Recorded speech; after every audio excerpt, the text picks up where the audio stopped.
Now, I must put the message out there, of course, first, my disclaimer, of course, that back 100 years ago when I was in transition year, you were teaching me English and drama. Back when you were saying a few minutes ago that you thought time was flying by. Wait till you get to my age. Yeah. 1999, I think.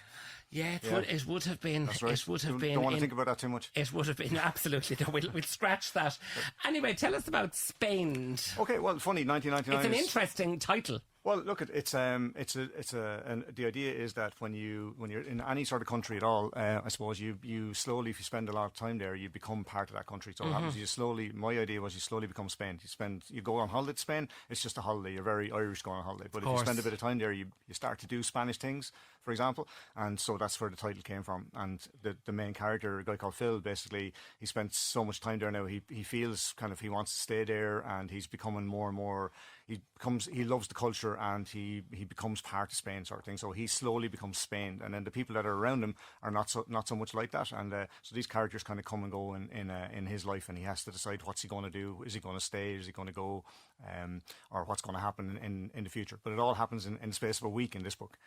It gets right into your bones, though, doesn't it? If you're going to spend a lot of time there, Absolutely. As opposed to the kind of the heading over and having 16 pints a day. Yeah, you don't. I mean, a week or two in Marbella is great, but if you're spending a year, like I was lived in Madrid for nearly 2 years in the late 90s, and you either have to accept it or you leave, one or the other, kind of way. And there's lots of crazy Spanish things that you wouldn't understand, if you're a foreigner, you kind of go, oh, I don't like that, or you just accept it and you move on, like in any country, I guess. So that's what happened to me, and I tried to get that into the book. Then the things that are very Spanish that maybe people wouldn't understand, and how this character kind of slowly gets used to all this sort of thing and decides to stay, really. And what about Spain with you then? Tell us your own experience of Spain before because this is where your research came in. Yeah, well, I suppose to a certain extent it's autobiographical. I was teaching English as a foreign language in late 90s, and what happened was, I suppose you've got probably 1,000 people descend on Madrid every year, and they all want to teach English, and so it could be American, could be English, could be, and some of them are Spanish with very good English. What happened was all these people are together. We don't get well paid, and you kind of hang out together, and there's an eclectic mix of crazy characters. And so therefore what happens is, if you can write that down and get them into a book, so what happened was all the different people and experiences I had when I was there. And look, I've been going to Spain, I've been in Spain 25 times in the last 30 years, sort of thing. I always go on holidays, and I'm very lucky to be able to do that. So the things I've seen and the people I've met are in the book. I wouldn't say it's necessarily autobiographical, but there's a lot of things that I've seen and maybe took the best or the worst bits and put them into it. And then talk to me about the process of writing a book, because that's all of that is fantastic, and enjoying all of these experiences and letting these experiences sit with us, is great. But then, transfer that into a book. I mean, that's a kind of an art and a craft in itself. Well, that's not the preserve of everybody. Well, I'm delighted you said the word art. Yeah. I don't know if I think it's art. I think sometimes like everybody has a book in them, right? So the thing is, I suppose you either have the ability to sit down or the time to sit down and write that out. And for me, the process was, I actually started a book 20 years ago, or nearly 20 years ago. And what happened was, it was based in the 1920s. It was a follow-on from another book written. And then a few years ago, I thought, you know what? I didn't live in the 1920s. I need to write about what I know about. And so what I did was I modernised the book I had and brought in the characters that I met in the 1990s and brought it bang up to date, really. And the process, look, I love creative writing. I'm teaching and I love creative writing. And even my students that just did the Leaving Cert this year, we write blogs together. We do a lot of I just love creating, and they push you as well. So I kind of felt over the last few years that, you know what, I'm pushing the students all the time. Maybe I should push myself a little bit. Yeah. And from that point of view, so I had the basic ideas, and then what I did was I kind of rearranged it and started to write it down. And once you got writing, it's like, I love a glass of wine or I love a flat white, but the biggest buzz is sitting down and writing a line that nobody else has written before, or about something that nobody's written before. So from that point of view, it brings you back to the table every day to write more and to create more, that kind of way. So for me, it was actually a love thing. I actually loved the process of sitting down and writing. And look, with the publishing company in Spain, Ybernia, Enda and Maria, they pushed me as well to edit and change and add and subtract, and I loved sitting down and doing what they asked me to do with the book. And that's one of the things I'm always interested in with authors, when there's a kind of an editor involved, when there's a publisher involved, it becomes, more of, I suppose, an act of conforming to what other people might think. You know, that's Did you find that curbed you, or were you happy with the kind of the second set of eyes, or how did that process work in communion with each other? I understand. I suppose nobody likes to be criticised, do they? Yeah. And I suppose if it's your baby and you've written it, I suppose it's like a piece of music either or something, or a dish. You feel like, oh, this is mine, and then someone comes in and says change things. But actually, I took it as I can only say it was a positive experience for me. And when you hand that book to somebody else and they see something that you didn't see, and look, obviously they'll give you some praise, but they'll also say, you could leave that out, or it doesn't need it. But I just thought it was fantastic. It, only a positive experience. It worked really, really well for me. And in terms then, Joe, of the time, I know you had worked on it before, but when you kind of decided then to kind of do the U-turn on the timeline, how long did it take you, or how did you go at it? Were you kind of very detailed? We hear tell of Marion Keyes doing it in the bed.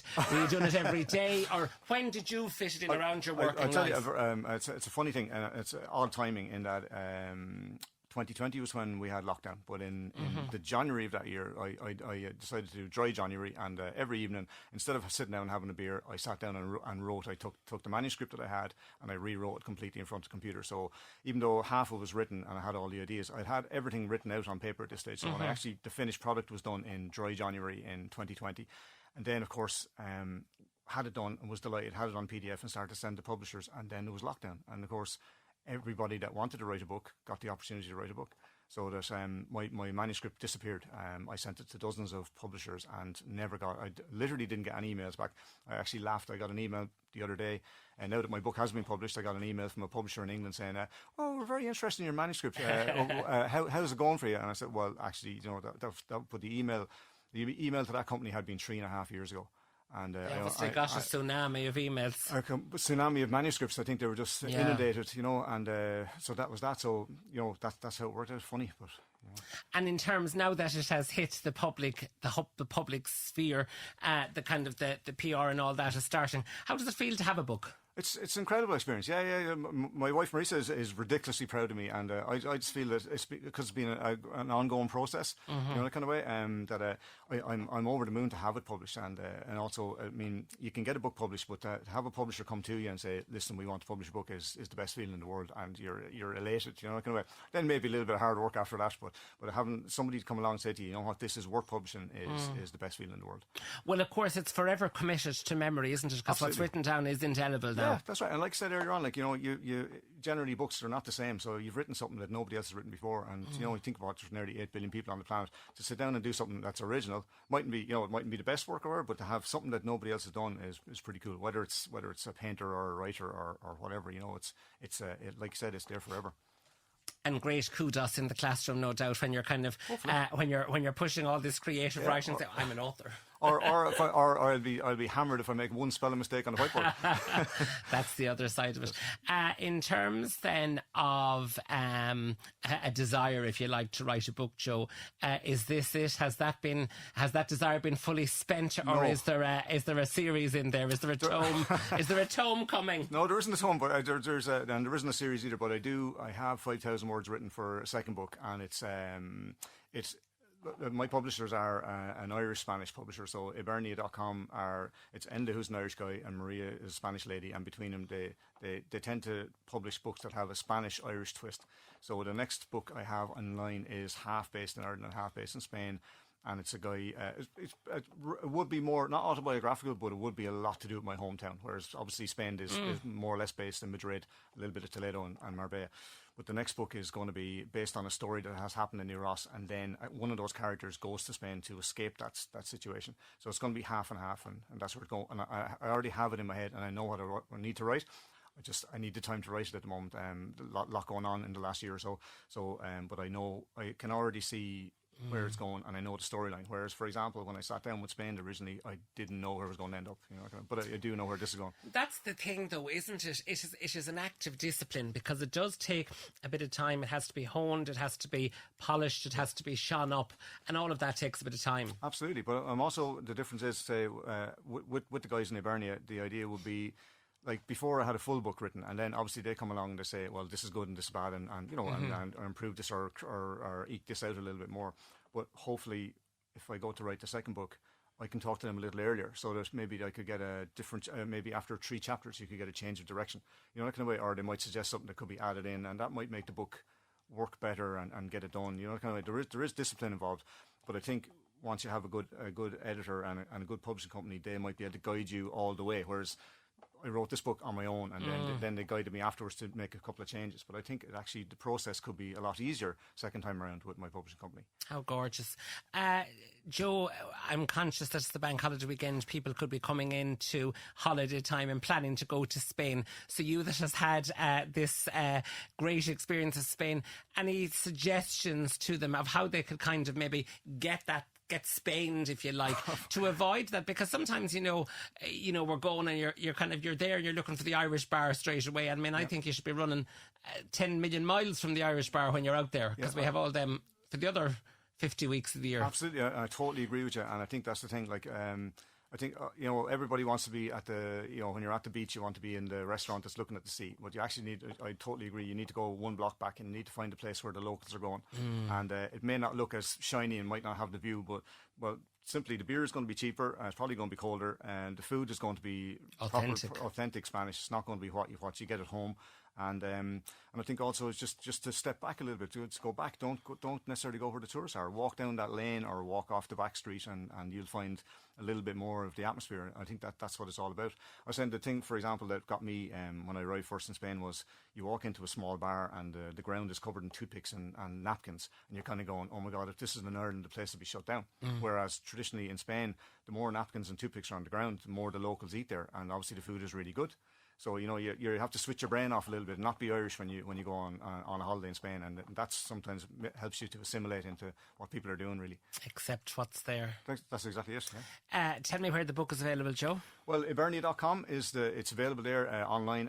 It should be back in print for Amazon.es, and it's available in Hub 16 in New Ross as well. Oh, fantastic. Okay. Lovely. Thanks so much, Joe, for coming really in to talk to us. Really appreciate you having me. Thank you so much. A pleasure. It's gorgeous. So people can find out all about Phil's life in Madrid, in Spain. It looks absolutely fantastic, Joe. It's not the story you expect it to be anyway, so it'll definitely give you another side to Spain, definitely. Yeah, well, listen, congratulations. Thank you very much, well wishes with that. That's Spain. That's Joe Rossiter, author of Spain, and as we said, that's with Ybernia as well.